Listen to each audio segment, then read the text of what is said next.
Good afternoon and good morrow to thee, my loyal subjects. My name is MiAh the King of Nothing, and today we're taking a look at a game that came out earlier this morning on Steam called LetsBuildAZoo, developed by Spring Loaded and published by No More Robots. You might know them from such hit games as Yes, Your Grace or Not Tonight.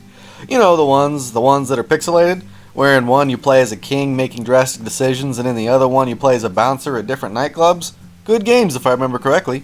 But regardless, now it seems like they're deciding to make a dive into the Zoo Tycoon territory and giving us a pixelated, because of course it is, version of a zoo management game. So is it any good? Is it worth your time? Is it worth that ludicrous price tag? Let's find out together, shall we? Up first, we'll go into the positives. Number 1. The very first thing I noticed was the sound effects and the music. While they aren't anything next gen, that music be bumping. I mean, I find myself tapping my toes to the songs quite frequently, even though I'm not even really focused on them or actively listening to them.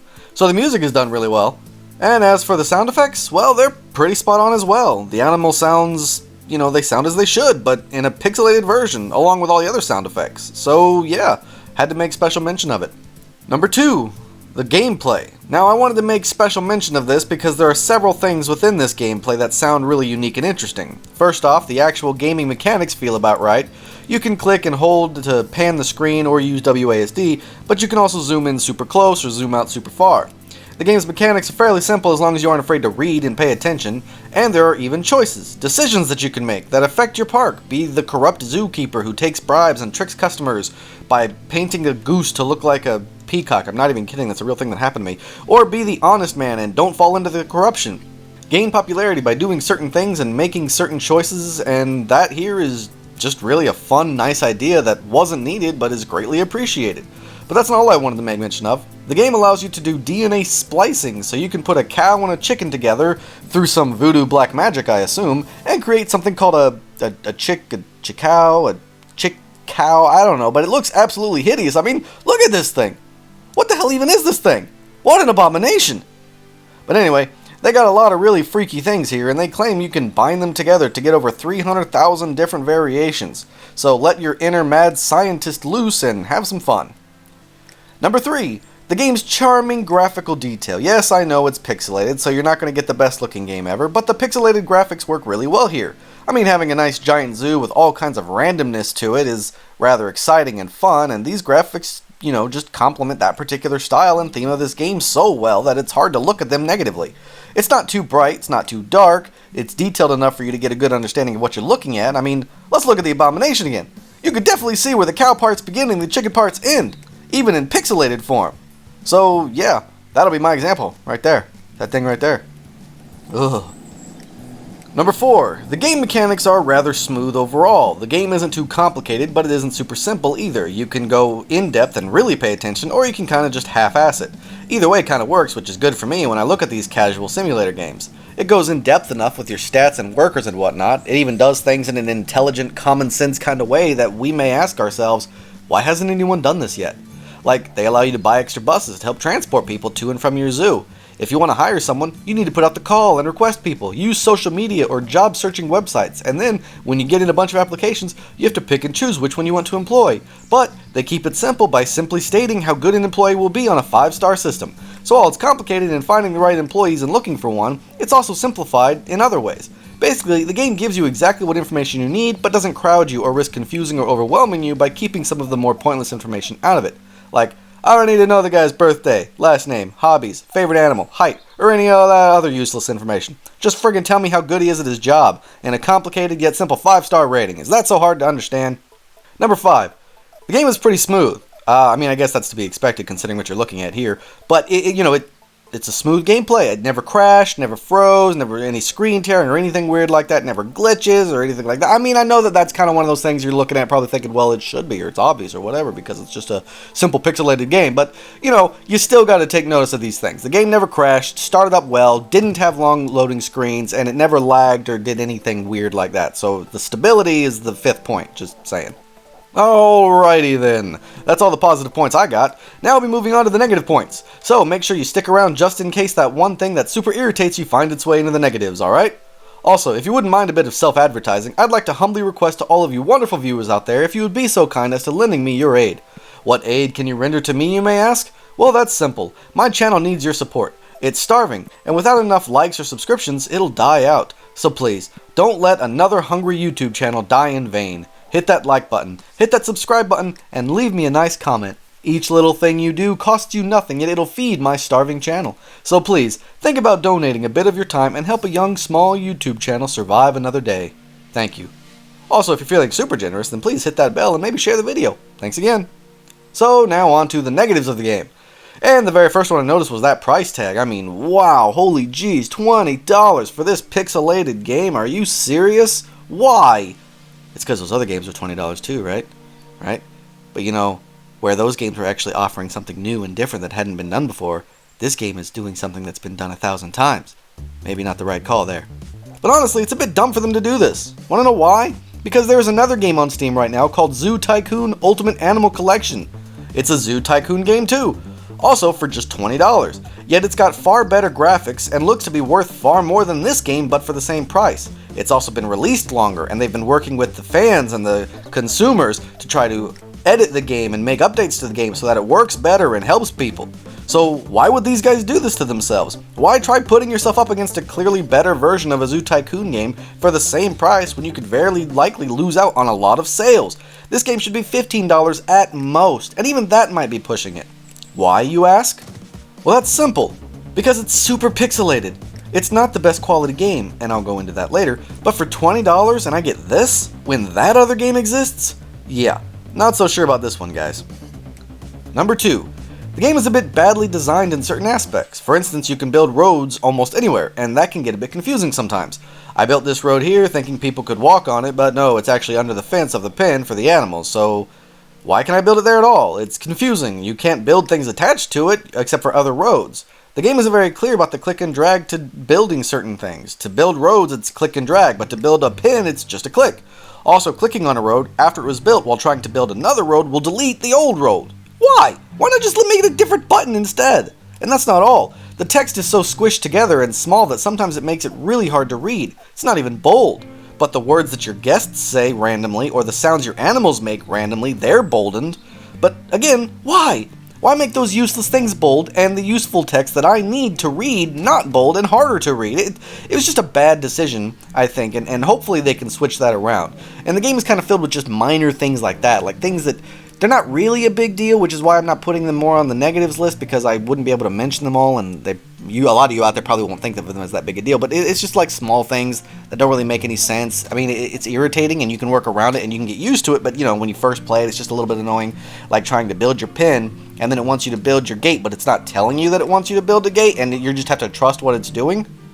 That kind of stuff. Number 3. The game is really lackluster and starts off super boring. I mean, in this day and age with the 2-hour refund policy, I cannot exclaim how often I have to make this point. In this day and age, with refunds actually a thing again, you really need to make those first 2 hours entertaining. But in this game, you start off with farm animals. Rabbits. Bunnies. I mean, really? That's probably the most boring animal to start with. What do? They just sit there and eat. Followed by goose, and then pig, which will then probably be followed by chicken and cow, and then horse. Maybe then we'll get dog, and then cat will come next, followed by the snail exhibit, and then of course, ending with the pet rock enclosure. I mean, really?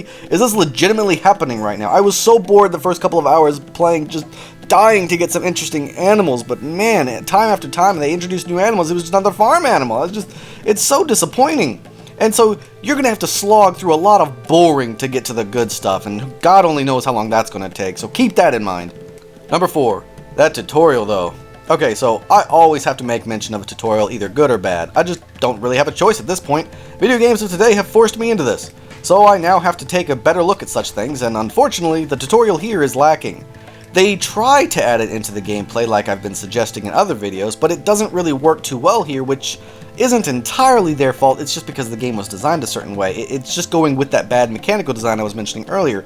The text is hard to read, and when you've got a paragraph of it and it's all squished together and small like that, it's even harder to read. And I've got 20/20 vision. I have to squint and strain my eyes to read it, and yet I'm supposed to comb through all this information to locate the one solid piece of tutorial information? I mean, I get a paragraph-long speech from some woman who is telling me about who she is and why she's here and how quirky she is, and at the very end she gives me half a sentence telling me what I'm supposed to do for this tutorial part so I can learn what I'm supposed to be doing. I mean, what? That's not necessary! Didn't we go over this with the whole 5-star rating hiring plan? Just give me what I need to know already. And that's not all. But the tutorial feels incomplete. It feels to me like a lot of information is just being left out, or it's only explained at certain intervals. While that is appreciated because it saves me from being swarmed with information, it also means that half the time I'm kind of just stumbling around waiting for something to happen. Hell, for a solid 20 minutes I was waiting around while making minor improvements to my zoo because, you know, I thought the zoo tutorial was done. I thought it was finished, only for it to pop up again and start making me do stuff again. Basically, the tutorial isn't that great and it needs some work. Luckily, it isn't too hard to figure out this game, and it wasn't too difficult to kind of work with the tutorial, but there were some challenges that could have been absolved if only the tutorial had been designed better. So, that's all I got for the good and the bad, and now up is my final thoughts. And overall, I think it's a pretty decent game. It's not great, but it is kind of interesting. I mean, look, the whole crossbreeding animals thing has been done before by that Jurassic Park Zoo Simulator game. Only there, it's freaking badass because it's dinosaurs. A Tyrannosaurus Rex with Triceratops horns, pterodactyl wings, and spikes from a Stegosaurus. Really hard to match that monstrosity, not gonna lie. But here, it's more goofy and comedic, so maybe that's what they were going for. I mean, do I need to bring up that monstrosity again? Ugh. The point I'm trying to make is, while this game isn't really doing anything new or interesting, I think it's hoping that by giving players the ability to mix and match every animal known to man into a weird or interesting hybrid will be enough to sell copies of the game. But I'm not so sure. Although that is a really intriguing idea, I'm not gonna lie. But that price tag is a bit high for a game of this quality with this simplicity and with only the one unique gag going on, so I'm just not so sure. As I stated earlier, I don't really think this game is worth $20. I think the idea of being able to mix and match animals over 300,000 different variations in a zoo simulator game, now that idea is worth $15. Everything else this game offers isn't worth anything because it's been done a million times. But that's my own personal opinion because technically anyone could logically make the argument that it is worth $20 based on the length of the gameplay and the interesting mechanics that have been employed here. But honestly, it's just a casual zoo simulator that probably focuses more on the comedic aspects of this genre than it does on the legitimate nature of other games like Planet Zoo. So if you've been watching this and are really interested in giving it a go, then sure, go ahead. The game isn't inherently bad, and even myself, I'm thinking of keeping it. You know, that whole mixing and matching animals thing really has me intrigued, as I'm sure it will have for a lot of you. I mean, can you imagine creating a weird lion-giraffe hybrid? Like, it's got the body of a lion, but the head of a giraffe, or a gorilla giraffe, where it's got the body of a giraffe, and the neck of the giraffe, and the legs of the giraffe, but it's got gorilla arms with a gorilla head. That's actually a little bit terrifying. I don't want to think about that anymore. But the point is you could do some really cool stuff here, and the pixelated graphics are just good enough that you'd be able to actually see what it is, what kind of monstrosity you created, and then you get to parade on display for everybody to look at and marvel at because of your black voodoo magic.